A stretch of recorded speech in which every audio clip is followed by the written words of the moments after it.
Hi, and welcome to another episode of pianoTV. So today's episode is for people who don't like classical music or who want to like classical music but have no idea where to begin. So since you're watching this video, it's my assumption that you at least have like some sort of basic appreciation for classical music, otherwise why bother? So what we're going to do is we are going to look at 6 problems and complaints I hear pretty often about classical music, and we are going to try to solve those problems with music. So I've made a playlist on Spotify with a lot more songs, but we are going to go through 6 of those specific tunes I've picked out that I think maybe you would like, even if you don't really dig classical music otherwise. This video was basically born because I've had a lot of students over the years who have told me just like point blank, I don't like classical music. I've heard that a lot of times. They just want to learn pop music. They want to learn music that means something to them. And classical music doesn't necessarily feel relevant. It kind of feels stuffy and academic to a lot of students. So I want to kind of get past some of that. We're gonna like skip over all the Mozart and Haydn and stuff like that. We're gonna get into like more the gritty or emotional music that I dug up. So let's get started. So problem number 1, I hear this all the time, classical music is boring.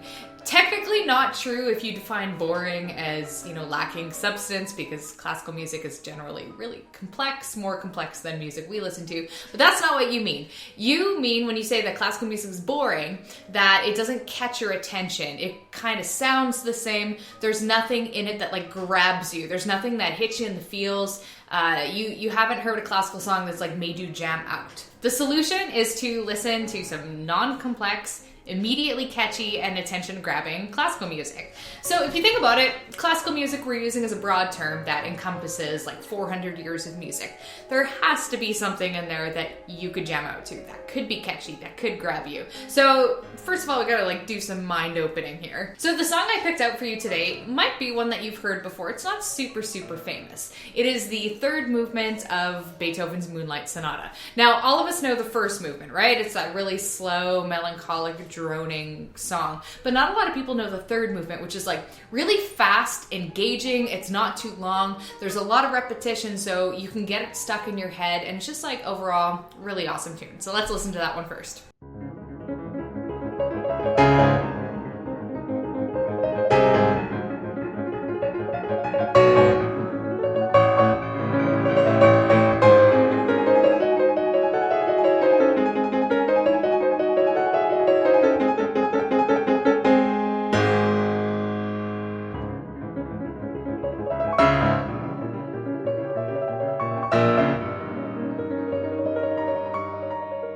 Problem number 2, classical music doesn't have soul.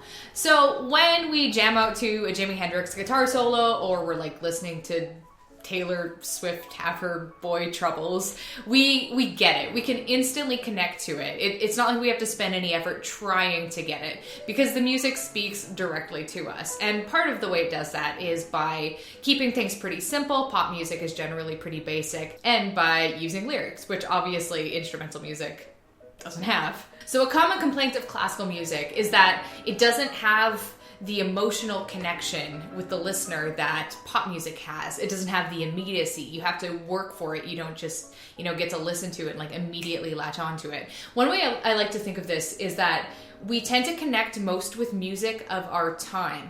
So, for example, my parents might just like totally feel that 80s music, but I will never have that same connection to an 80s song that my parents do. Or like my granny might have this like love ballad from the 50s that makes her cry, but like I'll think it's a good song, but I won't really feel anything from it. So for music to really like get us, it kind of has to feel like it is of our time. So the solution is to listen to emotional classical music pieces. Even though classical music just can't be timely, it can't be generational, most of it is pretty old, we can still hear it in fresh ways. So for example, you probably watch movies where there's like piano background music or something like that, or maybe a character's playing piano, and because of that, it sounds fresh. Part of that is because it's in like a modern movie, but another part of that is a lot of classical music is simple enough in that it has just a melody and chords, that it has a timeless quality to it. So you want to look for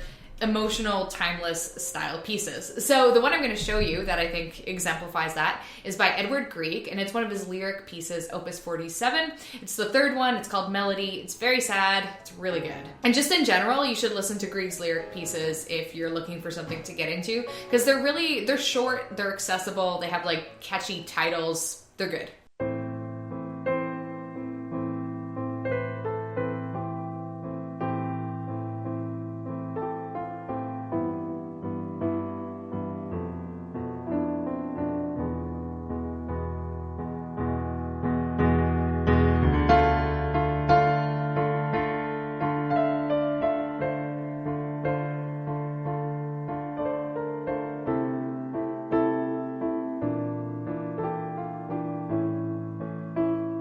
Problem number 3, classical music concerts are not exciting. So for most of us who are used to the sweaty, loud concerts that we go to, like pop and rock concerts and stuff like that, classical music concerts are like entirely different. You're expected to dress up fancy, you're expected to be quiet and polite and just like sit back and listen, whereas at a rock concert or something, it's exactly the opposite. Everyone's screaming, you're expected to be obnoxious and jump around. So a lot of people just kind of have reservations about going to classical concerts or don't necessarily enjoy them because they're so different. So have you ever listened to a band's recording and thought like, okay, this is okay, but it's not great, and then you go see that band live and you're like, what?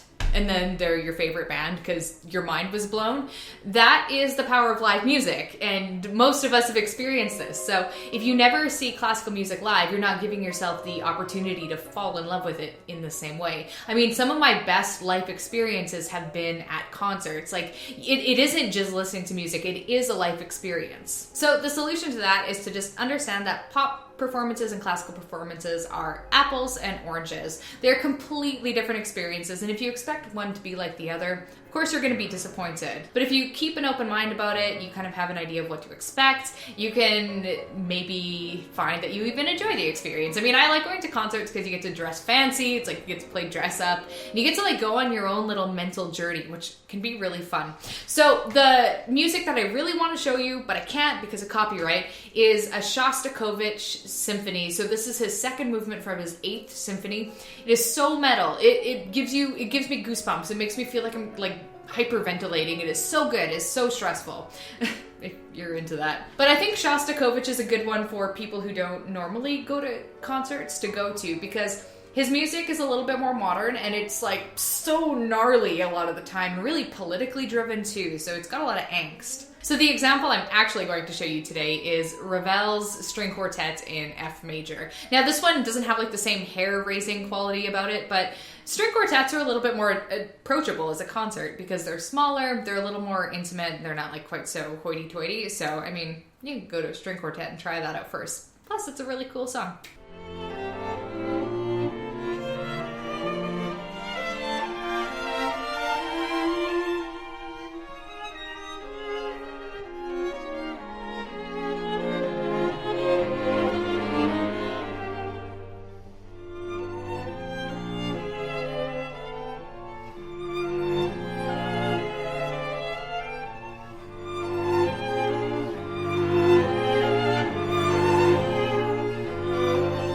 Problem number 4, classical music is too complicated.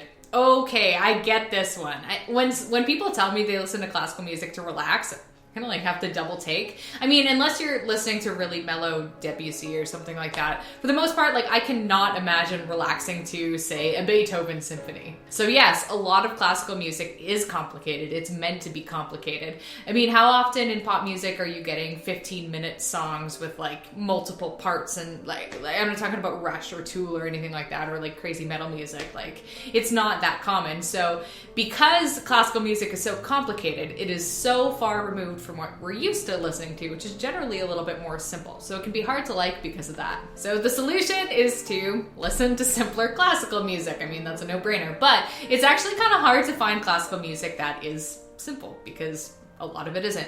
One thing that you can do is stick to pieces that have 1 to 4 instruments. Otherwise, generally the more instruments you get, the more convoluted it is and the more complicated it becomes. So if you stick to things that are just like piano only, or piano with another instrument like say cello, like a more expressive instrument, you're gonna get something that sounds a little bit more modern just by default. So the example I'm going to show you today is by Isaac Albeniz, and it is not an easy song. It is very complicated to play, but it doesn't sound complicated. It doesn't make your ears go like, doesn't make your ears freak out when you're listening to it. It picks a mood and it just kind of envelops you in it. So this piece is called Asturias. It is from the suite Española. And yeah, just really groovy. I like it. This was originally written for the piano, but we're gonna listen to the guitar version because it's so good on guitar.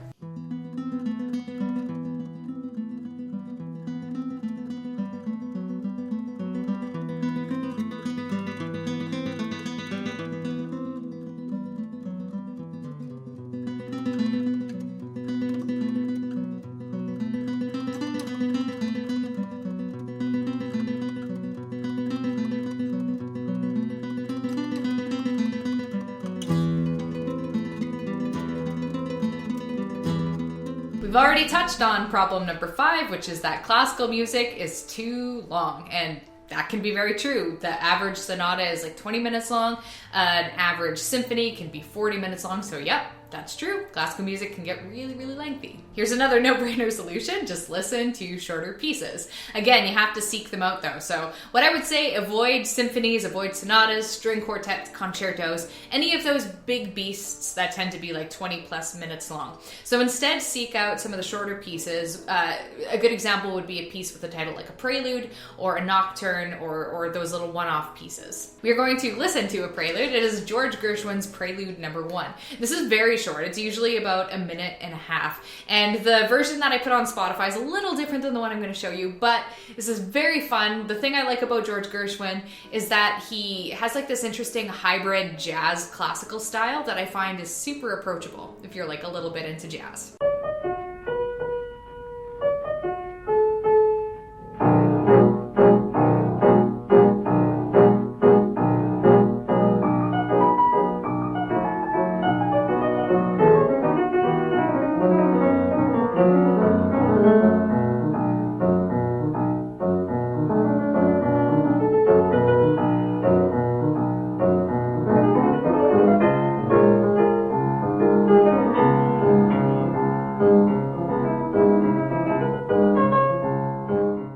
Problem number 6, classical music doesn't have a consistent melody that you can grab onto. So in pop music, if you hear a song once or twice, you can generally like sing along pretty well, or you like get the tune in your head. And that's really common in probably music since forever, because if you think about folk music, the kind of music that like, well, you know, peasants and stuff have been singing across history, it's generally just vocals only, or vocals with a little bit of background instrumentation, which isn't too far removed from pop music. Whereas classical music, it started in the church and it moved into rich people's houses, and these rich people had a lot of time on their hands, so they could devote this time to studying music and, you know, making music really complex and intricate, and that is just something that the common person couldn't do. I mean, classical music was not for the common person. Not to mention that a lot of classical music is purely instrumental, and because of that, because it doesn't have lyrics or a singing melody, it isn't immediately as catchy.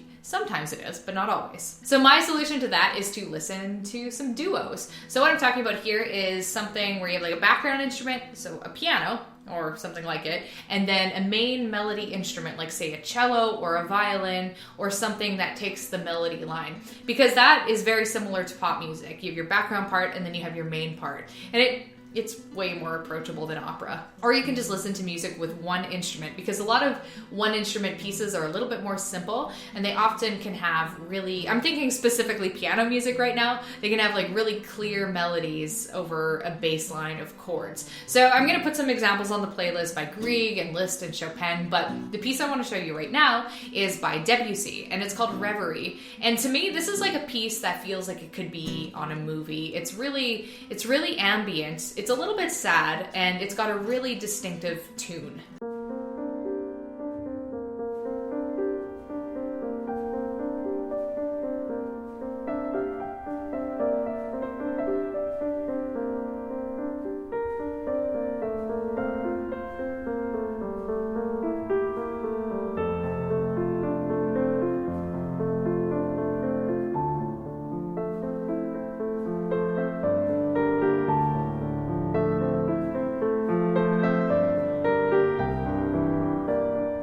And that is all for today's video. Be sure to visit the little description bar below, and then you can find the link to the blog post on pianoTV, and that's where I've linked up the Spotify playlist, which has all the songs we talked about, as well as some other ones that I thought would be good examples for someone who's just starting to get into classical music or who might not know where to begin. As always, thank you so much for watching this video. I really appreciate it. Send it a like if you were into this, and I will catch you guys next time.